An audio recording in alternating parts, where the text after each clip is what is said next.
August 1986. In the small fishing community of Crescent City, Northern California, the summer was ending. Shrimp boat captain Red Dixon's 3 sons would soon be back in school, and there was only time for them to go on one last fishing trip with their father. They sure are. When Red arrived at his former wife Pamela's house, his boys looked forward to 4 days at sea. So you decided Caleb can come with us? All right, let him go, Mom. Why? He wants to go real bad. Well, I guess. Go get your things packed. So now you'll have them back by Saturday because you're just going to fish out front, right? Yeah, we're just going to be close in 2 or 3 days. I often think Okay, about I better go see what when you they got. took off from the house. I remember our words, especially Caleb, because he was only 6 years old. Take all your clothes. Just leave some here. Okay, now you remember and be very careful, okay? And don't go out on the back deck by yourself. It was very lighthearted that morning. You know, we're all saying goodbye, you know, we'll see you in a couple of days. Bye, boys. They were so excited about getting to go with Dad. I mean, it was really a treat for them. But as the car disappeared around the corner, I had this real fearful feeling, you know, overcome me. And at the time, I was questioning it, you know, and I thought, well, it's because this is the first time that I've allowed Caleb to go alone on the boat without all of us being there, you know, with him. Red was captain of a 20-year-old shrimp boat named the Liebling. Besides Red, it was crewed by Mike Gergen, an experienced shrimper. On this trip, Red's boys, 18-year-old Rusty, 14-year-old Jason, and 6-year-old Caleb, were accompanied by their Springer Spaniel. Everyone on board looked forward to an enjoyable time at sea. The Liebling left the harbor in Crescent City at dawn and headed north to fish off Cape Blanco, Oregon, accompanied by 2 other boats.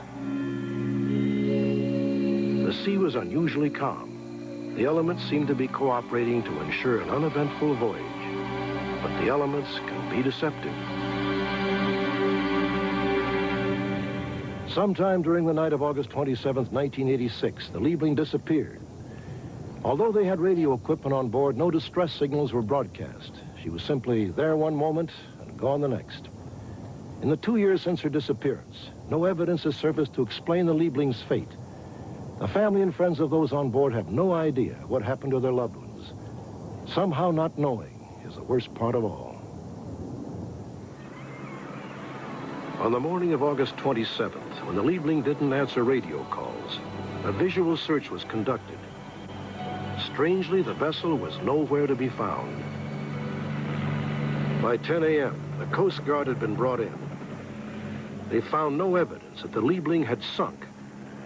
When a boat like the Liebling sinks, if it has 5,000 to 17,000 gallons of diesel fuel on it, you can see that slick for miles on the water. And there was no slick, there was no oil leakage, there was no debris from the boat like wooden boxes, net floats, or anything that we could find. And there was a shore search that went on, there was an air search that went on, and a sea search that went on. And we found no evidence that the Liebling actually sank. And so it came to mind that quite possibly that Red Dixon had decided to go back to Colombia and take the boys with him.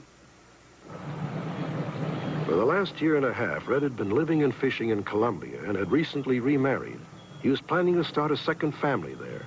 Could Red have taken the Liebling and his 3 sons to South America? I really don't feel like this was the possibility because he was more than welcome to come and visit the kids or, you know, take them with him anytime he wanted. While it is conceivable that Red might have abducted his children, it is unlikely that first mate Mike Gergen would have left his family behind. My husband was right in the middle, and they would have had to have killed him because he would have not have gone along. He's got 3 children of his own. He wouldn't run off with him. There would be no motive. Fred and I was alone the last night. We stayed on the Liebling till 2 o'clock in the morning, and we just sat and talked about just life in general. And I know if Fred was going to do that he'd say something about, well, if you don't hear from me, don't worry about it for a while, or something. I wish I could believe that he is happily in Colombia, but there's too many things that proves that he isn't. The night before the Liebling vanished, D.J. Cole, a fisherman sailing with the Liebling about 5 miles behind, talked to Mike Gergen on the radio. Mike told him to beware of a tugboat in the area. DJ, keep an eye out. You got a tug and a barge coming your way. Yeah, okay. I'll keep an eye out here for it. If the Liebling was hit by that barge, the tug probably wouldn't even know it got hit.